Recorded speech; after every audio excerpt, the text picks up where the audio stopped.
കാസർഗോഡ് പടന്നക്കാട് 9 വയസ്സുകാരിയെ തട്ടിക്കൊണ്ടുപോയി പീഡിപ്പിച്ച കേസിൽ പ്രതികൾ കുറ്റക്കാരെന്ന് വ്യക്തമാക്കുകയാണ് കോടതിയും. ഇപ്പോൾ പോക്സോ വകുപ്പുകൾ നിലനിൽക്കുമെന്ന് കോടതി അറിയിക്കുന്നു. ശിക്ഷാവിധി ഉച്ചയ്ക്ക് ശേഷം പ്രഖ്യാപിക്കും.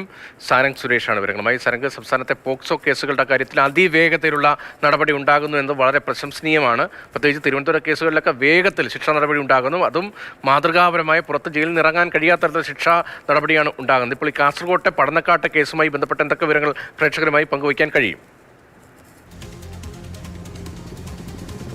രതീഷ്, പൂർണ്ണമായും പ്രോസിക്യൂഷൻ ഉന്നയിച്ച വാദങ്ങളെല്ലാം തന്നെ കോടതി അംഗീകരിക്കുന്ന കാഴ്ചയാണ് നമുക്ക് കാണാൻ സാധിക്കുന്നത്. പ്രത്യേക അന്വേഷണ സംഘത്തിൻ്റെ ആ ഒരു ഇടപെടലിനെയും അവരുടെ അന്വേഷണ രീതിയെയും ഒക്കെ തന്നെ പൂർണ്ണമായും കോടതി അംഗീകരിക്കുന്നു. അവരെ അഭിനന്ദിക്കുകയും ചെയ്തു. കാരണം ഇത്തരത്തിലൊരു കുറ്റകൃത്യം നടന്ന 9-ാം ദിവസം തന്നെ ആന്ധ്രാപ്രദേശിലെ അഡോണിയിൽ വെച്ച് പ്രതിയെ അറസ്റ്റ് ചെയ്യുന്നു. അതിന് തൊട്ടു പിന്നാലെ 39-ാം ദിവസം കുറ്റപത്രം നൽകുന്നു. അതിനുശേഷം ഇപ്പോൾ 7 മാസം കാലയളവ് ആണ് വിചാരണ നീണ്ടുനിന്നത്. ഇപ്പോൾ പ്രതികൾ ഇവിടെ എത്തിക്കുന്ന സമയത്ത് പൂർണ്ണമായും വലിയ തോതിലുള്ള മുഴുവൻ ശാസ്ത്രീയ തെളിവുകളും ഇവിടെ ഹാജരാക്കാൻ സാധിക്കുന്നു. 46 ശാസ്ത്രീയ തെളിവുകൾ ഹാജരാക്കാൻ സാധിക്കുന്നു. CCTV ദൃശ്യങ്ങൾ ഹാജരാക്കാൻ സാധിക്കുന്നു. അത് 60-ലധികം സാക്ഷികളെ വിസ്തരിക്കാൻ കഴിയുന്നു. അത്രത്തോളം കൃത്യമായ കുറ്റമറ്റ തരത്തിലുള്ള അന്വേഷണം നടക്കുന്നു. അതിന് പ്രോസിക്യൂഷനെ കൂടി ബലമുണ്ടാകുന്നു എന്ന് തന്നെയാണ് ഏറ്റവും നിർണായകമായ കാര്യം. ഇപ്പോൾ 1-2 പ്രതികൾ കേസിൽ കുറ്റക്കാരാണെന്ന് കോടതിക്ക് യാതൊരു സംശയവുമില്ലാതെ തന്നെ പറയാൻ കഴിയുന്നു. അതോടൊപ്പം തന്നെ പ്രോസിക്യൂഷൻ പറയുന്ന ഏറ്റവും പ്രധാനപ്പെട്ട മറ്റൊരു കാര്യം കൂടിയുണ്ട്.